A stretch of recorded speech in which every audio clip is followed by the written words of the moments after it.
Can Yaman y Demet Özdemir. Lo que se viene diciendo sobre ellos es una locura, y creedme, la verdad es mucho más rara de lo que imagináis. ¿Os acordáis de todo el drama que hubo entre Can y Demet? Madre mía, eso fue un salseo mundial.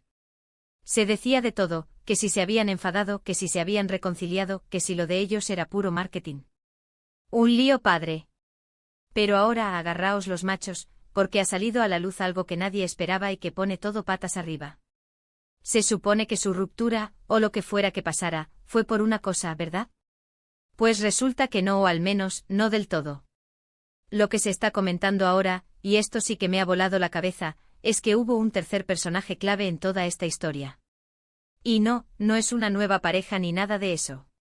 Es algo mucho más turbio. Para ser honestos, yo siempre sospeché que había más detrás de esas sonrisas forzadas en las alfombras rojas o de esos me gustas que aparecían y desaparecían en Instagram. Parecía demasiado perfecto, ¿no? Demasiado calculado. Y ahora, con esto que se está filtrando, todo cuadra de una forma súper extraña. Lo que yo creo que está pasando es que la historia que nos vendieron sobre su relación y su posterior desencuentro fue solo una pequeña parte de la verdad. Nos dieron una versión súper editada para que todo pareciera un culebrón romántico típico de Turquía. Pero la realidad, según lo que estoy oyendo, es que detrás de cámara se estaba jugando a un juego mucho más estratégico. Dicen que hubo un acuerdo. Sí, habéis oído bien. Un acuerdo entre ellos, y quizás hasta con gente de la productora, para mantener el interés vivo. Imaginaos, la pareja estrella de la serie que arrasó en todo el mundo. Obviamente todos querían seguir hablando de ellos. ¿Y si eso significaba fingir un drama, pues, por qué no? Muchos dicen que la presión mediática fue lo que los separó, que no podían más.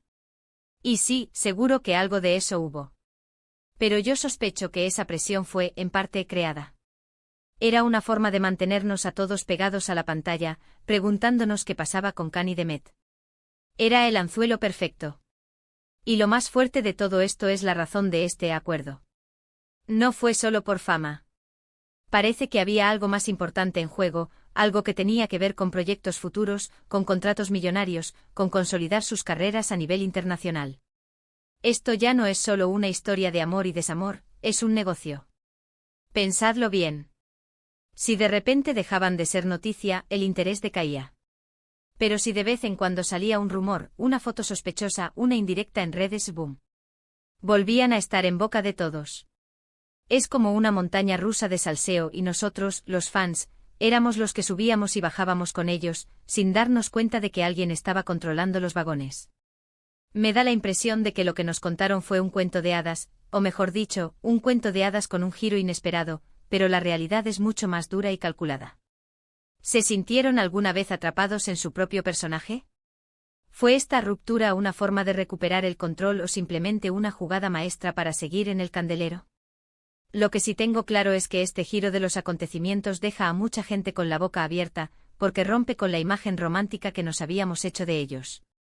No digo que no haya habido sentimientos, eso sería negar la evidencia. Pero sí creo que la balanza se inclinó mucho hacia la estrategia y el negocio. Ahora me pregunto, ¿hasta qué punto llegan estas cosas en el mundo del espectáculo? ¿Cuánto de lo que vemos es real y cuánto es un guión perfectamente montado? Con Can y Demet, parece que la línea entre la realidad y la ficción se ha difuminado tanto que ya no sabemos dónde empieza una y dónde acaba la otra. ¿Y vosotros, qué pensáis de todo esto? ¿Creéis que Can Yaman y Demet Özdemir orquestaron su propia historia para mantenerse en el foco, o todavía creéis en el cuento de hadas?